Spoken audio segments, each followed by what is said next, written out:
Ladies and gentlemen, welcome back to a very special episode of Anything for the Story, the podcast, with your very special hosts this time, Dirk Dishowitz. And I'm Lance Dishowitz. We're the Dishowitz brothers. We're freestyle frisbee artists out of Mobile, Alabama. And this is our very special Halloween edition. It's gonna get scary.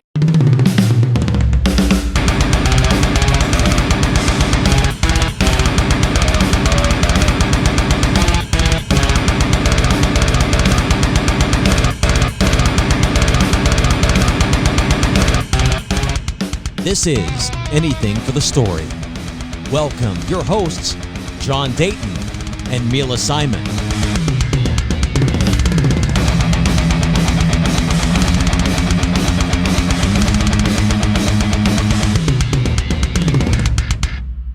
Yes, I am Mila Simon. Yeah, and I'm John Dayton. That's John Dayton. Yes. We're not gonna do that the whole time. We will slip in and out of character, though. I promise you that. Definitely.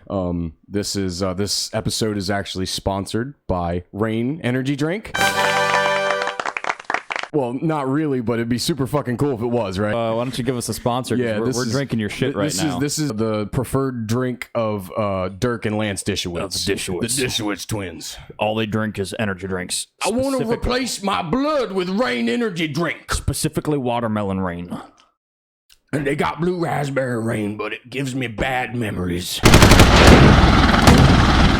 And it makes my shit turn blue. Your shit's not always blue? This is just fitting for Halloween coming up this weekend. And we're gonna post a couple pictures of us dressed up as our Halloween characters in costumes. We want to see yours as well. So if you want to go on our YouTube, Anything for the Story of the Podcast, or go to the Facebook, Anything for the Story of the Podcast, and post some pictures of you guys dressed up. Yeah. Send us all your stuff. So it's Halloween, man. Yeah, it's Halloween. Almost. This is my favorite time of year. Not just because of the weather. I'm a colder weather gentleman. I've always been into being someone else besides myself. Okay. You know? Yeah, that's a good way to look at it. Absolutely. Just being yourself kind of sucks sometimes. So it's good that one day out of the year, you can just be whatever or whoever you want to be. Exactly. So we chose freestyle frisbee artists Yes. from Mobile, Alabama. From the 70s. From the 70s.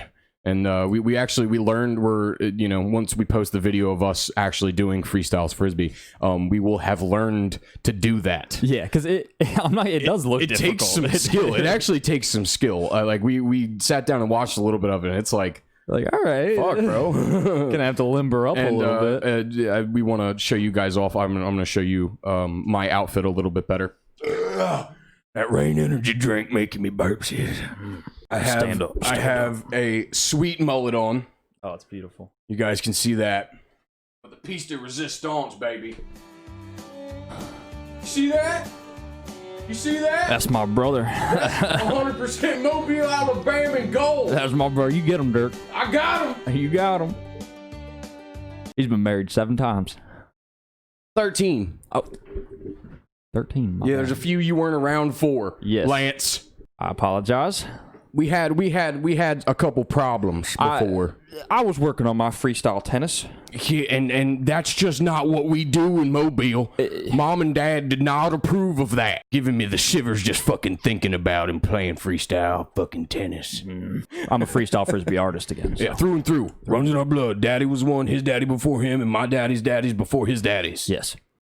Oh God! But we haven't prepared any information for these characters. Not really. Yeah. That was it. That was they're from Mobile, Alabama. Yep. They have checkered pasts. And they play freestyle frisbee. They're freestyle frisbee artists. That's what we decided to call them. And they're upset if you call it anything other else than that. Freestyle. If you call them disc golfers. Yeah. You will see Dirk Dishowitz rip a man's jaw off if you call him a freestyle frisbee golfer. I am a freestyle frisbee artist. What if someone says to you, I even hate it, it feels like puke coming out of my mouth. I'll say it. And my butt. You play that ultimate frisbee? I didn't like saying that. Don't ever mention those words in my presence again. On the Declaration of Independence, I didn't want to say that. Got me all riled up in our, did you? and arsted you. Would you ask Rembrandt why he calls himself an artist? Would you ask Picasso why he calls himself an artist? I'll paint your imaginations with frisbees, and we make frisbees. You know what art is? You know what art is? Art is anything that makes you feel. And you see us on that freestyle frisbee field, and you're gonna feel. This is special. We're having a lot of fun. I think it's the energy. I think it's the rain energy. It is the rain energy. Shout out rain energy. I know you said you had a couple things you wanted to talk about, but I guess first I'll ask this, just to go back some Halloweens. What do you think your favorite Halloween memory is? Like, That's so funny because I had a story specifically for this. Okay, so we just get into perfect segue. Good job. Yeah, no problem. Is it going to be the year that we The Purge? The Purge. Yeah. That's exactly what I was going to talk about. So we'll talk about that. So this was 2014, 2015. 2014. We lived at Crosswinds, across from Bennett High School. What a treat! And it was we were the only white fellas that lived in the building. They called us the White Boys. By default. Yeah, by default. We loved everybody though. It was beautiful. I've never felt more welcomed in my entire life. Honestly, like I not many places I've lived where like people were just like, "Oh, welcome." Like, yeah. You need anything? Just knock on the door. Literally, like, okay. Yeah, I accidentally saw a guy cooking crack because of that. Yeah. So, but it's super chill. I loved it. We decided we'll post these pictures online too because I think there's a couple existing pictures from this situation. But it was you, me, and Jaren. Yes, if I'm not mistaken. Yep. We decided to go in full purge regalia, so that was like dress attire. Like almost like suits and tuxedos. With terrifying masks on. Yeah, he had like I had a gas mask. You had a gas mask. He had like a bunny mask. What did I have? I think just a like a glass black mask. Like yeah, it was like sheen, like it was shiny. Yeah, it was just a black mask. Just a black mask. Yeah, so it was terrifying. It really was. Like I remember we walked up to we were walking up to this party, and it was just the three of us walking like in a line, and people were like, "Oh, what the fuck? What is happening right now? Oh my god!" We're partying pretty fucking hard. Pretty hard. It was, it was. And I remember I was in once again. I had like a pea coat on, so those layers started coming off because I was sweating. Yeah. So we get to our apartment. We get back to our apartment. And there's a couple pictures of this as well. And we're still in full purge regalia. And Mila's got Jaren up under his arms. I'm holding him. He's so drunk. Useless. We had to carry him from... useless. So he's just... and Mila's got him up under the arms. And Tyler's got him by the legs like this, holding him up. Tyler is also very fucked up. All of us are fucked up. So drunk. So... Our apartment, you had to go up some steps and then back down some steps. And then there was a door, and there was like a corridor with like 3 apartment doors in it. And then as soon as you walk through that door, to the right was the laundry room, which the door was supposed to be locked at all times. Okay. And the problem was, I remember we got through that vestibule down into the bottom, and there's a picture of our friend TP, pointing at me and telling me to shut the fuck up or something like that. And as that's happening, I'm falling through what was supposed to be locked laundry room door. Yeah. So I'm literally just... Yeah, he falls, and then we are also still holding an entire human being, and then we begin to fall because Tyler is laughing so hard and has his legs, so he's like falling over. Pile driving Jaren into me, into the apartment. And I like carrying someone like... It's sheer dead weight. It's like it's a great idea, and in theory. The problem is it's not helpful weight. It's actually quite the opposite. It's like his unconscious body's like, I'm gonna do everything I can to make this impossible for you two gentlemen. Yes, and then things just got emotional after that. Yeah, I think everybody. Well, at least Jaren started crying. Yeah, I think we all just. I was real upset about we had to purge our souls. Yeah, I was real upset about the laundry room door. That's when I stopped trusting people. Yeah, well, so lock the laundry room door. The laundry room door, I think it was broken by the end of it. But like the kids who went to the high school next to us just used to break into our laundry room at like noon. Yeah, and literally just like have full blown parties. There would be 50 high schoolers in our laundry room, and like we were kind of freshly out of high school. We were 19 years old, and we'd just be like, kind of like, I want to go over It's there like, and party okay, I in guess the this is what laundry happens room. now. The party in the laundry room, and like it was like a laundry room / storage facility. Like 'cause there was like. It was like cages of stuff. They have the cages. Yeah, and it was so weird because it was like caged in bikes, like and like Christmas trees and shit. Just Christmas ornaments, caged in bikes, old furniture. I lost my virginity on Halloween, actually. Oh yeah, that's right. When I was 16 years old. Yeah, you sure did. And I was dressed as Sub-Zero. That's beautiful. That really is beautiful. Man, I can only imagine if I don't, because I wasn't there for that, unfortunately. No, you which I weren't there wish for I that was. one. I really wish I was. But if I had entered, like, kicked the door open and was dressed as Scorpion and was like, "Get over here," then you would have made it so I didn't do that. I mean, I would have waited till you were already inside. I'm a gentleman. No, it was good times. Good times. I love Mortal Kombat. I love And ninjas. now you do have an interesting story about the you're losing your virginity, right? Yeah, I mean, it's definitely a pretty interesting time. I might as well. So, I mean, like, the way to lead up to this. So, I mean, like, I was going to this Halloween party out, and every time we go to a party, just so you know, when we reference our party stories, they're always in the middle of nowhere. Fucking nowhere. Because we live in the middle of nowhere. Exactly. You know? So we're out in fucking Laurel, Delaware. I actually don't remember whose house we were at. We were at somebody else's house. And I go as Sub-Zero, and like, so for those of you who don't know what Mortal Kombat is, he's like one of the ninjas from Mortal Kombat. And I go, it's like the costume's like a little too big for me. Like there's like a bunch of like so he's baggy Sub-Zero. Yeah, like baggy Sub-Zero. I wasn't necessarily Sub-Zero that lost a bunch of weight. Yeah. I wasn't like an unpopular kid, but I wasn't like the popular kid, you know? Like we weren't like everyone knew who we were, but we also all knew each other since we'd grown up. So like school. I was accepted among the popular kids, like the football players and stuff. And there was a lot of those guys there. So I already kind of felt like a little, I don't know, like I don't want to say shy, but just like weird about myself. It's like how open am I allowed to be at this party? As baggy Sub-Zero, but I fucking start drinking, you know, high schoolers drinking there. I'm all hanging out with like the football kids, and it's like it's super cool and stuff. And then we get to the point where like I'm too drunk to drive my vehicle. Yep. So then I get propositioned by one of my other friends and a girl, and he's like, "You can stay at my place, and like we'll all stay there. Come get your truck in the morning." I'm like, "Bet, sounds good." Go on back to his place. I'm a 16-year-old kid, you know, like you guys know it's like, you know, we're drunk, feeling it. You're just like putting your dick in places they shouldn't be, like the couch cushions. Yeah, or the like, couch cushions. Or like putting it up against a fan blade. Weird stuff.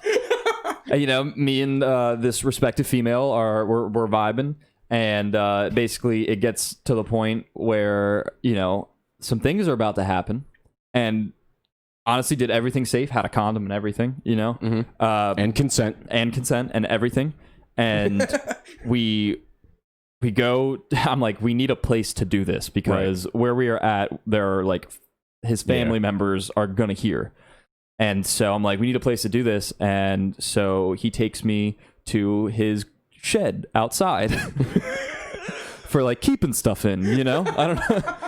I don't know what you normally do in sheds, but generally they're for like storage. Not for teenagers. Fucking, not for fucking. Sorry, for one of the teenagers to lose their virginity. So we go in there, and there's like I'm like, okay, I've never done this before. Right. I don't know what I'm doing. Right. I've only seen this happen before. Yeah.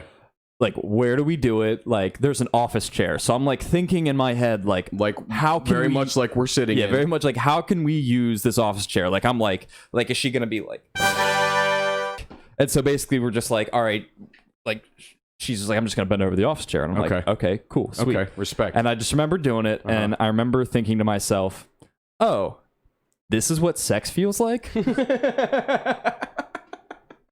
Just being like neat, confused, because also I'm drunk. Right. I'm wearing a condom. Right. So I'm just like, I might as well just like stick with the fan blade.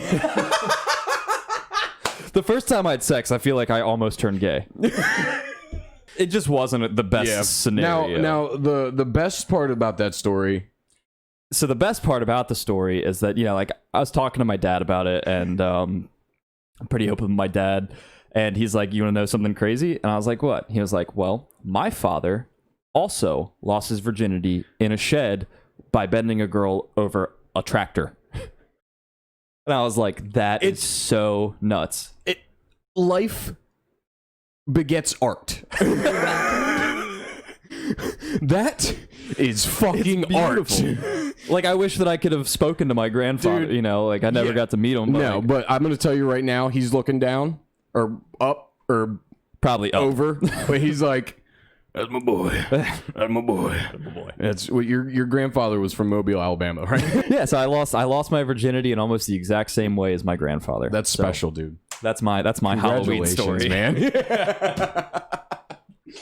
Oh God, that's just beautiful, dude. And it's funny. I think about that a lot. That's the way that happened for you. Hey, did you know? You remember Screech from Saved by the Bell? Did you ever watch Saved by the Bell?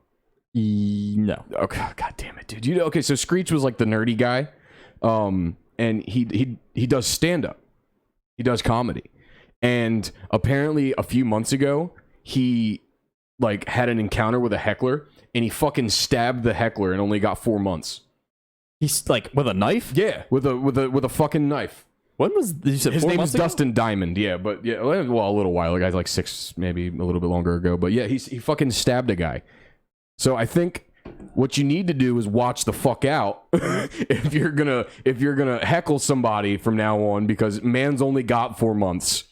And I think I could do 4 months. I mean, it would suck, but just don't heckle. Yeah, just don't heckle. Watch your fucking mouth. Yeah. I love watching like famous comedians shut down hecklers and stuff. There's also that other video. Steve Hofstetter. Is it Steve Hofstetter where he hits him with the guitar? Oh no, dude. Fuck. I can't remember. Dude, this guy breaks a guitar over it, dude. And like the crowd didn't agree with him. I mean, like, I don't think like if there's a difference between defending yourself and assault and stabbing someone or hitting someone with a guitar. If someone approaches you and you're a comedian like on stage. Remember, I don't know if you were there for that. Were you there for that? I wasn't there. So there was one time I was hosting at Roadie Joe's. I think it was an open mic. It was early on. And excuse me, the rain energy's kicking back in. Anyway, so I was hosting at Roadie Joe's open mic, and there was this one point in the show, I was up on stage, and there was this guy hollering from the bar. And the problem was, back then, to do comedy, you had to do it louder than the bar. So there was like 3 or 4 sections of seating, and then some space to walk, and then the bar, which was huge but still really loud. So trying to do comedy over that's a little shitty sometimes. So I remember making the comment to the bar. I was like, "Hey, y'all mind shutting the fuck up?" Like, I don't know if you guys know, but there's a show going on, up on stage right now. So, and then I was obviously a lot less rude than that, but there was a fella that just started hollering, and I was like, "All right, buddy." Like, I couldn't really understand what he was saying. And then from, how the spotlights are that we have, they're blinding. So like I couldn't see him coming up. You can't see anything. No. And so he came up on stage, and like he was walking towards me, and I was calling him Gut because he had a big old fat belly on him. So I was like, "What's up, Gut? What's up, Gut?" And then he got up on stage, and what I'm assuming was he was going to grab from my stomach, because I was calling him Gut. So he put his hand out, and I said, "You better spit in that thing before you reach over here." I thought he was going to give me a nice handy. Yeah, I mean, a nice HJ. That shut him down. I didn't, he got off stage right after that, but that's my go-to. Just question their sexuality, and they were like, "Oh no, I don't understand." Because I'm going to question yours more than I question my own. Yeah, and boy, has that been in question. I think I've nailed it down. Actually, I think I'm asexual. You're asexual. You reproduce asexually like a Smurf. I am just in love with myself. I think you just like, this is Mila, and then one day another Mila is going to step out of you, and then I'm going to kill myself. I have an entire room in my house that is just like Boscov's. It has mirrors everywhere from top to bottom. Like when you used to go on Boscov's as a kid, and you'd look up at the ceiling and you'd walk and look at yourself. It's like that, but I only masturbate in there. I really wish I was joking too. I don't know if you guys can see my shirt. I'm just wearing jeans just because I'm for comfortability wise. Yeah, look at him. What's it say? It says, "There goes my last fuck." That's my brother, Lance Dishowitz. Lance Dishowitz. I'm Dirk. Yes. He named me that, actually. Yeah. We're only 3 months apart. Yep, that's it. Same father, same mother. Can't you tell? We're like twins. Put your face next to my face. Yeah, and like I said, guys, keep your eyes out for this Dirk and Lance Dishowitz freestyle frisbee artist video coming out very soon. It's going to be great. We've been waiting for this, so it's gonna, we're about to release this shit to you guys. I'm excited. Yeah. What else you got? Let's see. Oh, the planner. Talked about. Let's see. We talked about how. I wrote down Adam's Family meat. I'll explain why. I was singing Adam's Family because this is like our Halloween episode. So I was making up a song for like anything for the story of the podcast, like Halloween song. And you know how like the Addams Family goes do do do do do do do. Do you remember the Addams Family? Yeah. But it's like they're creepy and they're stinky. But yeah, but it was like Mila's downstairs is real stinky. Anything for the story, the podcast. We definitely got to get that recorded. I'll record it. I'll sing it. And John's downstairs is real pinky. Pinky. Because it's pink. Do you remember when we were kids and like Halloween actually used to be kind of scary? Like I don't know how Halloween is now any day. Like I don't know of course what it's like because since I've been 18 I've been an adult and I don't go trick-or-treating anymore. No, it's actually kind of frowned upon. Is it? Socially, I think if I walked up, like nowadays, like you can't just walk up to people's houses and knock on their door and ask for candy. Especially now that COVID's happening. You know what I mean? Like some people aren't gonna. There's some people like dropping candy through like PVC pipes. Yeah, like in chutes, you know what I mean? Because like in the 90s and like the early 2000s, everybody just thought that everybody else was like a good person. Yeah, like there was no other reason for you to think that someone was not a good person until they did something exactly like, and like bad. It was so comfortable to go to strangers' houses and just get candy from them. I remember being 10, 11, 12, 13, walking around places and it being okay. I don't even feel safe walking around places now as an adult. Dude, and do you remember like your list? Do you remember what you dressed up as a kid? Like, do you remember like I would generally specifically go as like a Power Ranger. Yeah. I love Power Rangers. I went as Harry Potter one year. It's funny how we say we went. Like, we went as Harry Potter. Like, where'd you go? Just down the street. Yeah. Like, around the neighborhood. But I went as Harry Potter, and I zip-tied a broom to the side of my bike. Yeah, that's dope. Yeah, but the problem was my fucking cloak got caught in the fucking sprocket, and it yanked me off the back of the bike, bro. Fucked my whole back up, dude. And I was like, I'm still Harry Potter, and like there's blood running off me. Mom's like, yeah, Halloween's over. And like this was before it even started. I didn't get any candy that year. I fucked myself out of a lot of stuff. God, dude, you're a cripple, Harry. Oh my god! So you were a Power Ranger. I would generally go as a Power Ranger, usually the Red Ranger, but I also love the Space Force. They had like a bull, like a black bull ranger. I went as that one time. I don't know. I did like a lot of martial arts as a kid. And I love Power Rangers. So I would generally go. I wish I could go as like an adult Power Ranger. I would totally do that. Yeah, I remember I went as Ghost Rider. I not spray painted, but like dyed my hair red and spiked it up, painted a skull on my face, and I had a chopper. I had so much white privilege as a kid. Jesus Christ, dude! Like an actual. Remember the motorcycle I had? I legitimately had a motorcycle to go with the fucking costume. Yeah, that's dope as fuck. Yeah, it is. I wrecked that motorcycle. I tore my leg to shit.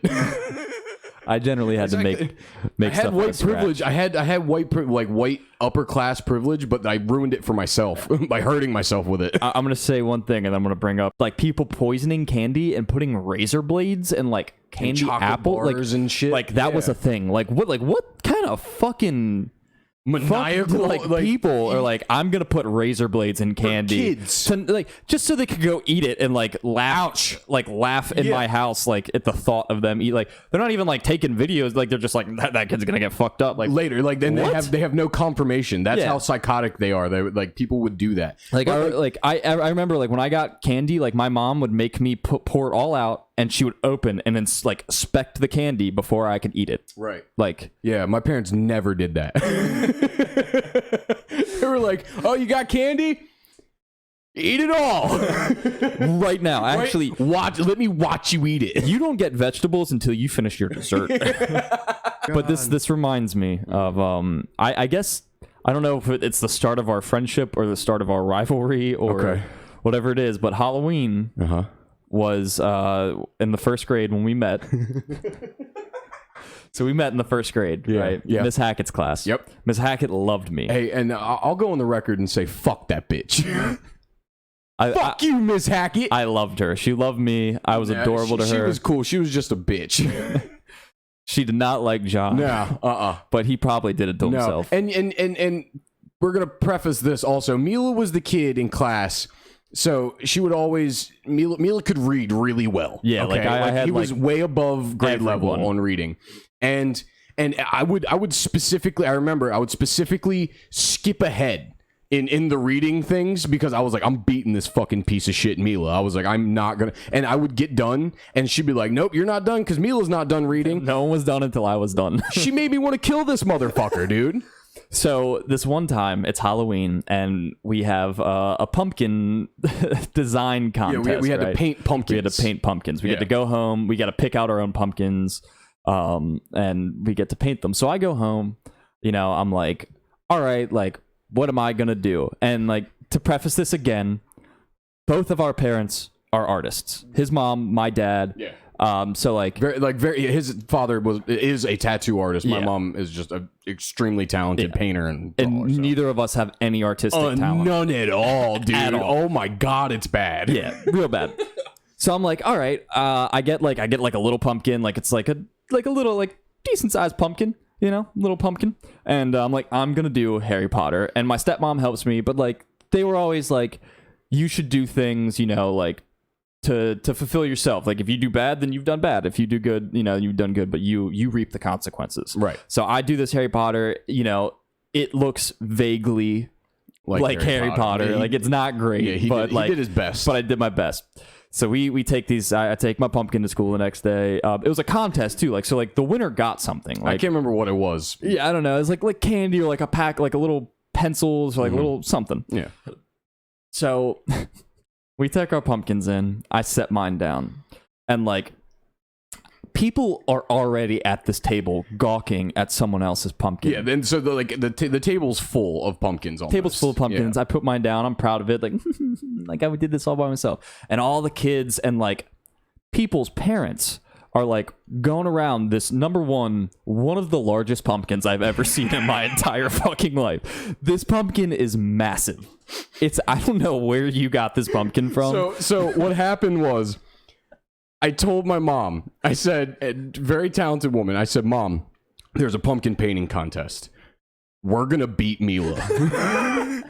So we went and got the biggest pumpkin that I have ever, we had to bring it on a wagon into class. Yes, all right, bro. This big. We had to bring it in on a fucking wagon. And my mom painted the whole thing as Harry's whole body, bro. It's like his Harry Potter. We did not know. I just want to say this. Yeah, he did not know that I was also doing Harry Potter. It was just a popular thing. Yeah, that just happened to be a coincidence. It was like when Harry Potter came out. Exactly. Like, the first. So my mom painted this thing immaculately. Like the scar, the glasses, the hair, looked great. The shirt, the pants, bro. And not only did we have that, to boot, we had another pumpkin to boot, smaller pumpkin with a round pumpkin on top, painted like Hedwig. Like the fucking owl. Like the fucking owl, bro.